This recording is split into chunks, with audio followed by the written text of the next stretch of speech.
God will send angels to strengthen you. Hebrews 1:13-14. But to which of the angels said he at any time, Sit on my right hand until I make thine enemies thy footstool? Are they not all ministering spirits, sent forth to minister for them who shall be heirs of salvation? The Greek word for angel is angelos, and it means messenger. So angels are God's messengers, sent to minister to us and for us who are heirs of salvation. If you are a believer, God has assigned his angels to watch over you. Angels are real, and angels are scriptural. And the topic of angels is something we as Christians should not avoid. Yes, indeed, there are Christian denominations that have somewhat tainted topics surrounding the supernatural. This has had a negative effect because some Christian believers avoid the topic of the supernatural entirely. However, we should not avoid the supernatural. We serve a God that is supernatural, and the God who we serve tells us that angels are real and they play a very active role in the life of believers. Foundationally, you need to understand that you are never alone. We see in the Bible instances where our Lord sends his angels to strengthen his people at crucial moments in their lives. We can find this angelic support in different passages of the Bible. In the Old and the New Testaments, there are several references to divine support from angels. Joshua 5:13-15 says, And it came to pass, when Joshua was by Jericho, that he lifted his eyes and looked, and behold, a man stood opposite him with his sword drawn in his hand, and Joshua went to him and said to him, Are you for us or for our adversaries? So he said, No, but as commander of the army of the Lord, I have now come. And Joshua fell on his face to the earth and worshipped, and said to him, What does my Lord say to his servant? Then the commander of the Lord's army said to Joshua, Take your sandal off your foot, for the place where you stand is holy. And Joshua did so. An angel of God strengthened the Israelites against their enemies in the Old Testament. No wonder the Israelites never lost a battle, except when they had sinned against God. What the angel of the Lord's army did for the Israelites is symbolic of what God will use angels to accomplish in the lives of the New Testament believers. Angels are meant to complement us in achieving God's purpose for our lives. They encourage and strengthen us when we are weak. Exodus 14:14, The Lord shall fight for you, and ye shall hold your peace. God has a vast number of resources at his disposal that he can use to deliver you out of your situation today. God has resources that you and I know nothing about.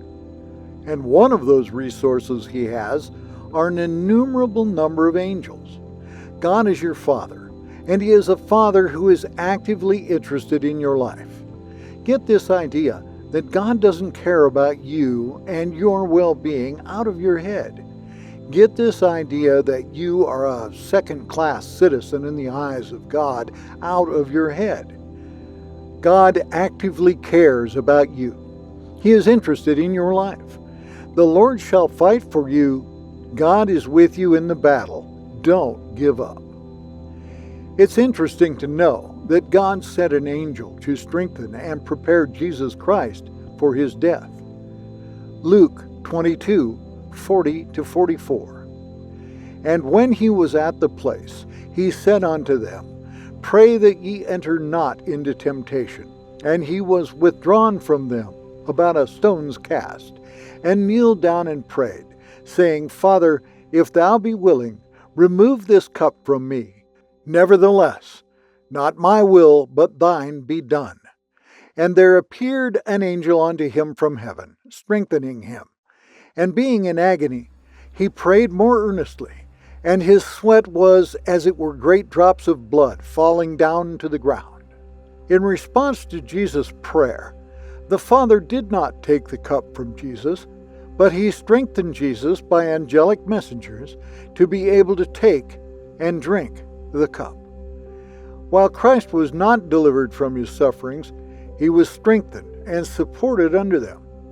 We are always given the grace sufficient to meet every difficulty God allows us to face. This is something we need to know. And remember, it is not that God will remove us from the situation. In some situations, God does indeed remove us from the situation and deliver us in a marvelous way. However, sometimes God won't take you out from the situation. And that is the reality. Sometimes you have to go through the fire. Sometimes you have to go through the water. But when God does allow you to go through the situation, he will strengthen you so that you can overcome the situation. I wonder how many of you have been strengthened by angels without knowing it. I wonder how many of you have been ministered to by angels without knowing. Whether you are aware of it or not, angels were present whenever you sat by a loved one's bedside as they approached heaven's gates. Perhaps one of your loved ones mentioned in their final words that they had seen angels or lights before entering God's presence. Perhaps you simply understood and took solace in the fact that they were able to gain peace and strength by peering into a realm that is beyond our ability to fully comprehend. God sends angels to strengthen his believers during difficult times. Paul gave an account of how an angel strengthened his faith while he was on the voyage to Caesar. Acts 27:22-24 says, "And now I exhort you to be of good cheer, for there shall be no loss of any man's life among you, but of the ship. For there stood by me this night the angel of God, whose I am and whom I serve, saying, Fear not, Paul, thou must be brought before Caesar, and lo, God hath given thee all them that sail with thee."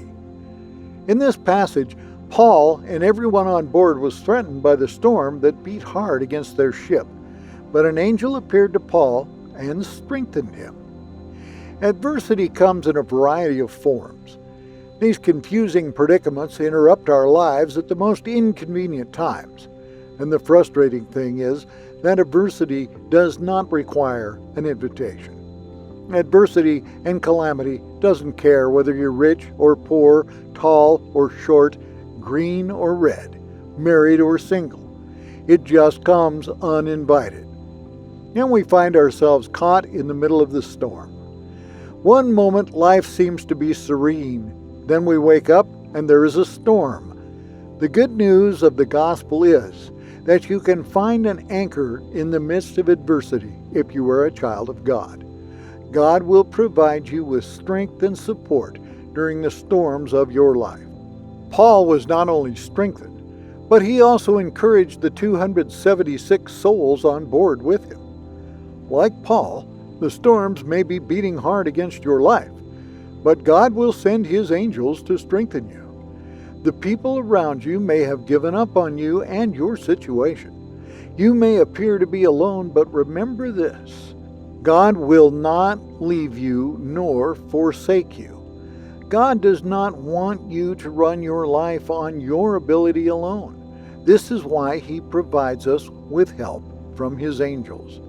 Another grand story is recorded in Acts 5:18-20, which says, "And laid their hands on the apostles, and put them in the common prison. But the angel of the Lord by night opened the prison doors, and brought them forth, and said, Go, stand and speak in the temple to the people all the words of this life." The apostles were arrested and imprisoned, but an angel opened the prison doors for them, and instructed them to return to the temple where they were arrested and continue to preach the gospel. The angelic visitation strengthened the faith of the apostles. All of these examples reveal to us that God is ever present with us. When Jesus gave us the Great Commission in Matthew 28:19-20, he promised to be with us forever. He keeps His promises over our lives.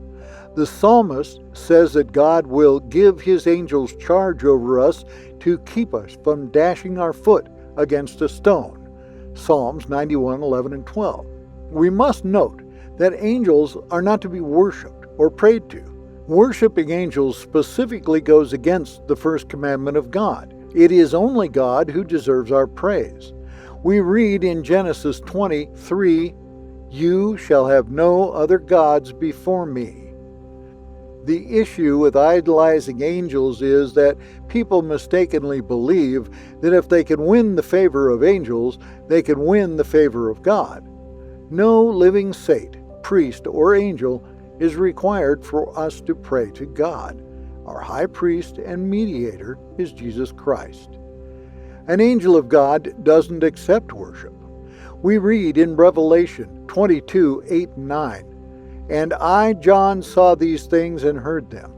And when I had heard and seen, I fell down to worship before the feet of the angel which showed me these things. And then he said to me, See you do it not, for I am your fellow servant, and of your brothers, and the prophets, and of them which keep the sayings of this book. Worship God." Angels are agents of ministry. They are God's servants and are obedient to His orders. Only God, who is supreme over all things and the creator of all things, is worthy of our worship. Even today, there are people in our world who have had interactions with angels. Maybe some people know about these angelic gatherings. Others may not be aware that they have interacted with angels while walking with or possibly even speaking to them. Hebrews 13:2. "Be not forgetful to entertain strangers, for thereby some have entertained angels unawares."